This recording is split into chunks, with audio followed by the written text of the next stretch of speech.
자, 금일 국내 증시 12월 13일 화요일이죠. 화요일 마감 시황 브리핑 한번 시작해 보도록 하겠습니다.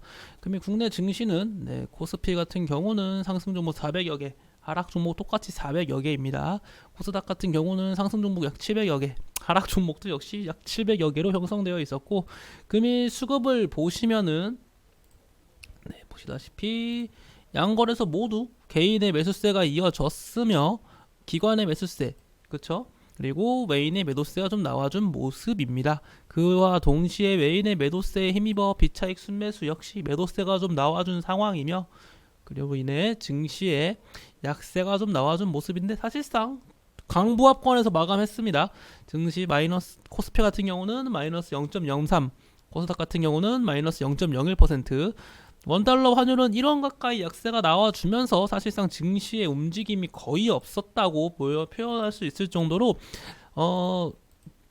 주가의 움직임이 다소 매우 제한적인 움직임이 나타났다, 그렇게 말씀드릴 수 있겠습니다. 증시의 움직임, 장 초반 갭상승으로 시작했으나 쭉 밀리는 듯한 흐름이 이어졌었고, 그래도 빠르게 회복시켜 주면서 지속적으로 주가를 박스권 안으로 갖춰놓게 만들어준 모습입니다.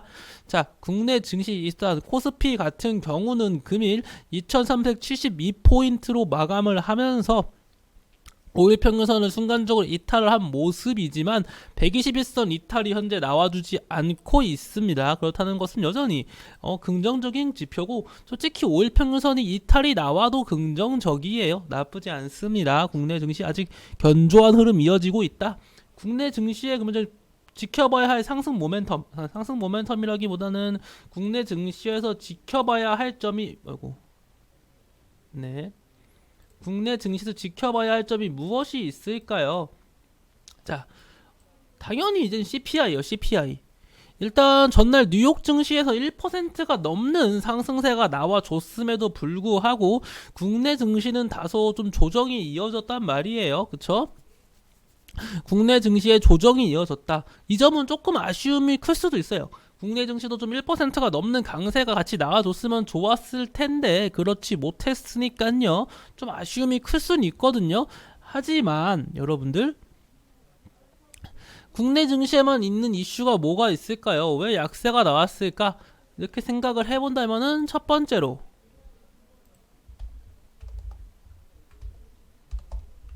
금투세, 그쵸?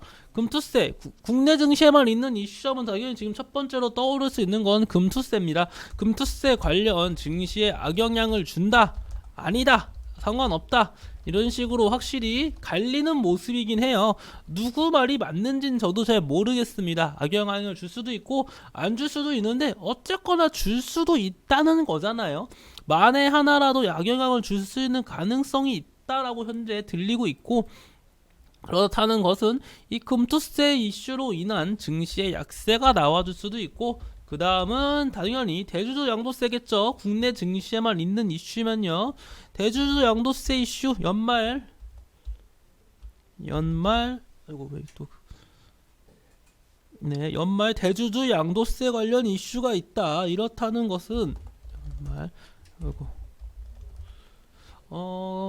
이러한 국내 증시에만 있는 이슈가 아직까지 좀 하방 압력을 키우고 있다, 하방 압력이 있다, 그렇게 말씀드릴 수 있겠고, 그로 인해서 뉴욕 증시가 좀 상승세가 나왔음에도 불구하고 국내 증시는 다소 제한적인 움직임이 나와줬다고 판단이 됩니다.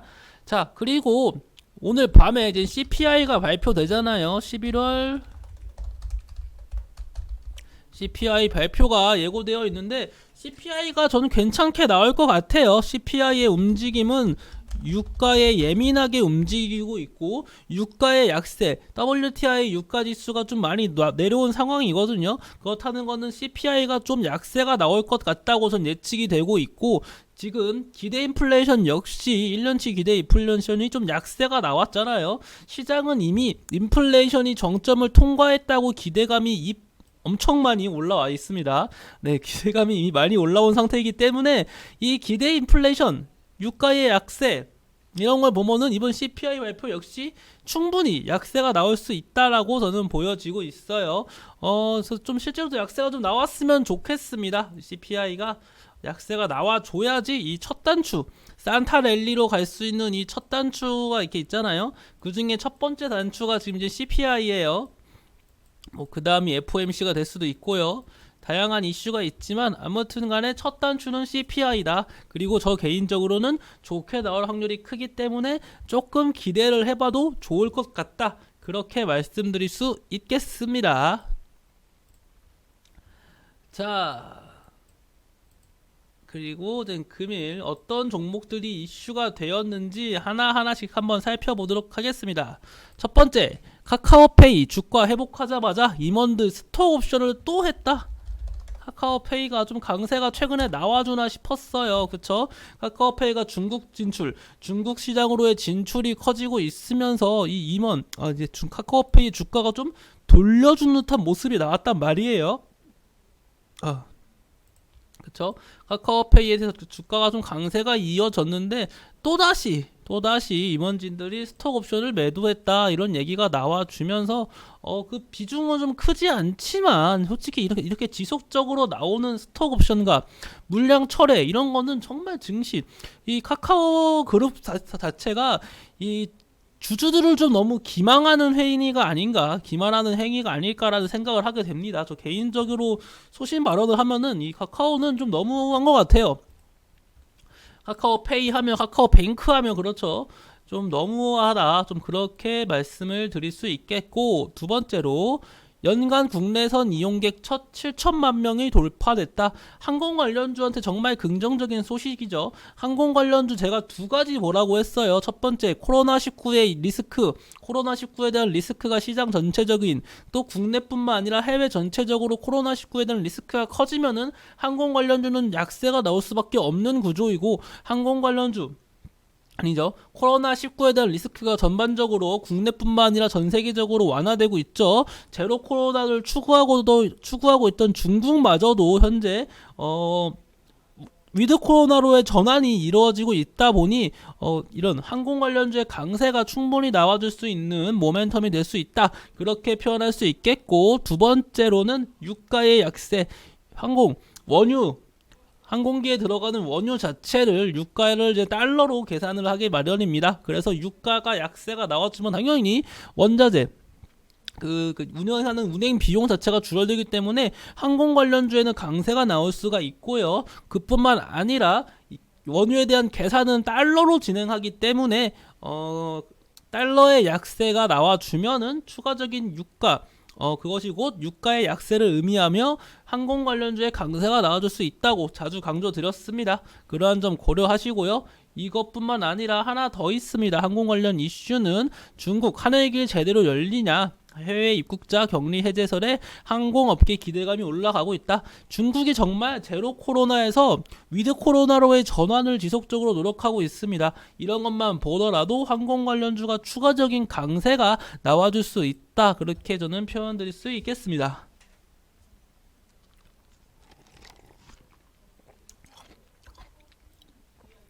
자, 그리고 다음으로는 카나리아 바이오 오레고 보밥 투약 함자 암진행이 멈췄다. 효과가 있다라는 거죠. 카나리아 바이오에 대한 효과가. 그에 따른 금요일 카나리아 바이오가 좀 강세가 나와줬습니다. 하지만 카나리아 바이오 제가 항상 강조드렸습니다. 과거 현대사로 이때에도 한 차례 큰 강세가 나와줬으며 액면 분할 이슈로도 한 번 더 강세가 나와줬습니다. 지금 또 강세가 나와주고 있는데 이렇게 최근에 급등이 많이 나와준 종목은 주가의 조정이 좀 길게 이어져야 된다. 최소 6개월에서 12개월. 최소예요, 최소. 저는 개인적으로 1년 이상, 이렇게 대시세가 나온 종목은 1년 이상은 웬만하면 매수 자체를 권장드리고 싶지 않아요. 큰 상승세가 나와줬기 때문에 웬만한 이슈거리에도 상승세가 다소 제한적일 수가 있고 고점에서 몰릴 가능성이 있다. 전 그렇게 보여지고 있습니다. 그래서 카나리아 바이오 방금 이슈거리 정말 긍정적인 얘기지만 저는 매수를 그렇게 권유드리고 싶지 않아요. 자, 다음으로는 잠시만요. 광고가 아시아 최초 비트코인, 세계 최초 이더리움 선물이 ETF 16일 홍콩 증시에 상장한다. 뭐 비트코인 선물 최초, ETF 최초, 아시아 최초고, 뭐 이더리움 선물은 뭐 전 세계 최초다. 이와 같은 좀 긍정적인 비트코인 ETF 관련 긍정적인 얘기가 나와주고 있는데, 여기서 주목해 볼 만한 단어는 딱 하나예요. 선물. 비트코인 현물이 아니라 비트코인 선물 ETF입니다. 작년 이맘때에도 비트코인 선물 ETF의 출시에 대한 얘기가 나와주면서 비트코인 가격 정말 1억 가는 거 아니냐 이런 식의 얘기가 나와줬습니다. 하지만 비트코인 선물은 어쨌거나 선물일 뿐이고 현물 ETF가 아니란 말이에요. 현물 ETF가 나오는 것이 아니라면은 이러한 선물 ETF 출시 관련 이슈는 다소 상승세가 제한적이고 시장의 주목성을 받기가 어려울 수가 있다라고 말씀드릴 수 있겠습니다. 그래도 일단 이렇게 비트코인 선물 ETF가 이더리움 같은 경우는 처음으로 나온다고 하니까 한 번 정도는 주목해봐서 나쁠 건 없다고 보여지고 있습니다. 자, 그리고 와 이게 되네. 집에서 배민 주문하면 로봇이 배달한다. 현대자동차 그룹에서 배송 서비스 로봇이 실제 아파트와 호텔에서 활약할 전망이다. 이 현대차는 정말 다양한 사업을 영위합니다. 메타버스, 폐배터리, 전기차, 수소차, 로봇, AI 정말 많은 사업을 영위하는 게 현대차예요. 그런데 지금 현대차의 최근 주가 흐름이 좋지가 않죠. 특히 금일 52주 신저가까지 약세가 좀 나와준 모습인데 현대차의 약세의 원인이 무엇겠습니까? 인플레 감축법 관련 수혜주로 부각될 가능성에 대해서 불확실성이 커졌잖아요. 그로 인한 현대차의 약세가 나와주고 있습니다. 하지만 미국 내에서도 현대차를 인플레 감축법의 수혜를 받을 수 있게 해줘야 된다 이런 얘기가 커지고 있고, 현대차 공장이 있는 조지아주에서 민주당 인사가 이었단 말이에요. 이 민주당 인사는 과거 현대차를 차별하지 말라고 강경하게 말했던 인물이기 때문에 그 민주당 인사가 이긴 건 당연히 현대차 입장에서는 긍정적인 소식일 수밖에 없죠. 현대차는 인플레 감축법 관련 이슈가 많이 완화되고 인플레 감축법을 좀 호재거리로 수혜주로 확실히 편입이 돼줘야만 강세가 나와줄 것으로 판단이 됩니다. 그뿐만 아니라 현대차 현재 러시아 공장 관련 리스크도 존재하고 있죠. 러시아 공장이 어떻게 될지 모른다.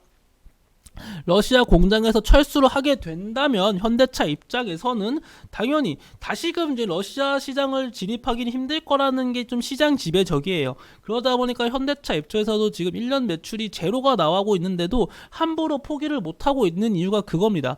러시아로의 재진출이 쉽지 않을 것이다. 그러한 점 때문에 현대차의 고심은 깊어지고 다양한 사업을 지속적으로 영위하고 있다 보니 그만큼 이도저도 아닌 모습도 있어요. 물론 현대차의 전기차 시장은 뭐 테슬라를 능가할 것 같은 기대감도 있고 다양하게 전 세계적으로 인정을 받고 있긴 하지만 그걸 제외하고 뭐 수소차라든지 아까 말씀드린 메타버스, 폐배터리, 로봇,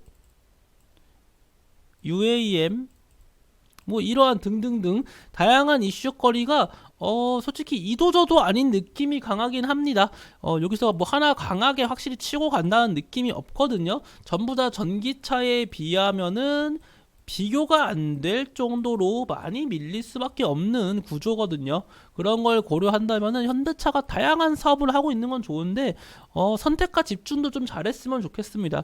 최근 테슬라의 주가가 약세가 나와주는 원인이 뭡니까? 테슬라 역시 트위터 인수한 다음에 그쵸 기업 방향성에 대해서 불확실성, 기업 가치가 많이 희석됐다 이러한 평가가 나왔잖아요. 현대차도 좀 비슷할 수 있다. 그렇게 표현해 드릴 수 있겠습니다. 다음으로는 일본 만화가 한국 웹툰에 잠식했다. 빈살만도 반한 매력이 무엇인가? 그쵸? 일본의 만화 산업의 전성기가 저물고 한국 웹툰의 시장이 떠오르고 있다. 한국 웹툰에 대한 긍정적인 소식이 계속 자주 나와주고 있어요. 그쵸? 웹툰 관련주가 정말 시장에서 크게 부각받을 만한 종목은 아니라고 보여지곤 있지만 지속적으로 웹툰 관련주가 부각을 받아줄 만한 긍정적인 이슈가 나와주고 있습니다. 금일 뭐 핑거스토리가 좀 약세가 나와주고 있죠. 핑거스토리 하면 신규 상장 주로서 좀 그동안 상한가만 계속해서 나와준 종목인데 핑거스토리를 포함한 뭐 대원 미디어, 미스터 블루, 뭐 플래토 이런 종목들의 약세가 이어지고 있습니다. 그동안의 주가 상승세에 대한 어느 정도 상승분을 좀 반환하는 모습을 보여지고 웹툰 관련주는 추후에 한 번 더 강세가 나와줄 수도 있다고 보여지고 있습니다. 자, 다음으로는 현대 로템 기술 이전, 튀르키예 알타이 전쟁 생산 초입기, 한국산 파워팩 장착. 요즘 방산 관련 긍정적인 이슈가 나와주고 있는데 방산 관련 주들의 주가 상승세는 좀 그렇지 못한 모습이에요. 상대적으로 좀 저조한 모습이 이어지고 있는데 충분히 방산 관련주도 긍정적이다 그렇게 표현해 드릴 수 있겠습니다. 방산 관련주가 전반적으로 수급도 괜찮고 긍정적인 얘기도 자주 나와주고 있어요. 다음으로는 코로나로 중단된 스키 관광객 재개한다. 스키 관련주가 있긴 합니다. 최근 스키 관련주라고 하면은 용평 리조트, 뭐 강원랜드, 대명 소노시즌, 태양건설 이런 종목들이 대표적인 스키장 관련주로 묶이는 종목들인데 옛날에는 폭염 관련주, 겨울 관련주 나뉘면서 계절 수혜주로 받으면서 상승세가 나와준 종목들이 존재했습니다. 하지만 최근에는 계절 수혜주보다는 그 종목이 가진 가치, 종목이 갖고 있는 내재성에 따라서 주가의 상승세가 나와주지 여름이라고 무조건 이 종목이 오른다, 겨울이라고 해서 무조건 이 종목이 오른다, 그러한 모습은 보다 옛날 같지 않고 많이 완화됐다라는 점 기억해 주셨으면 좋겠습니다. 자, 그리고 중국 감기약 대란의 국내 원료 확보 비상. 자, 금이 좀 강세가 나와주는 테마군이죠. 의약 원료 관련주들이 강세가 나와줬습니다. 중국의 이제 의약품 사재기 현상으로 인한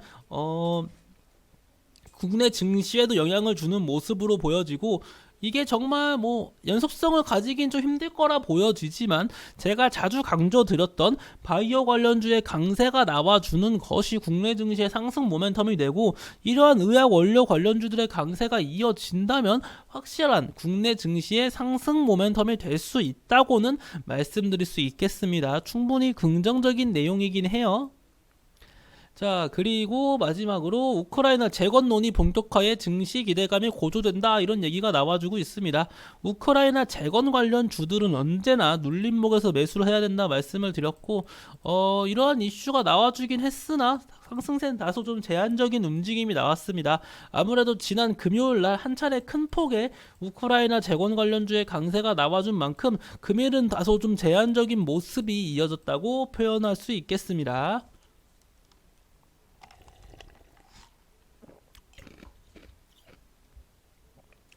네, 그래서 제가 준비한 내용은 여기서 마치겠고 여러분들도 어제 금일 CPI 11월 미국 CPI 발표가 있거든요. CPI 발표에 한번 주목을 해보시기 바랍니다. 저는 여기서 오늘 인사드리겠고 내일 아침에 다시 한번 아침 시황 브리핑으로 찾아뵙도록 하겠습니다. 감사합니다.